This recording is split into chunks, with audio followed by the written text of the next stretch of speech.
విరాట్ కోహ్లీ, రోహిత్ శర్మతో పాటు భారత ఆటగాళ్లు పలువురు బరిలోకి దిగనుండటంతో విజయ్ హజారే ట్రోఫీలో సరికొత్త సందడి నెలకొంది.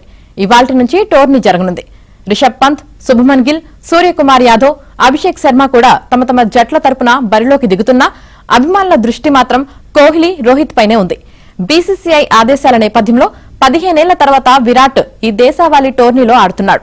ముంబై తరపున రోహిత్ కేవలం 2 మ్యాచ్లు అంటే ఈ నెల 24న సిక్కింతో, 26న ఉత్తరాఖండ్తో ఆడనున్నాడు.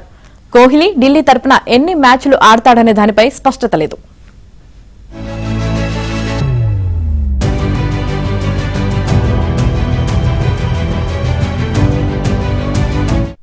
రిషబ్ పంత్, శుభమన్ గిల్, సూర్యకుమార్ యాదవ్, అభిషేక్ శర్మ కూడా తమ తమ జట్ల తరపున బరిలోకి దిగుతున్నా అభిమానుల దృష్టి మాత్రం కోహ్లీ, రోహిత్ పైనే ఉంది.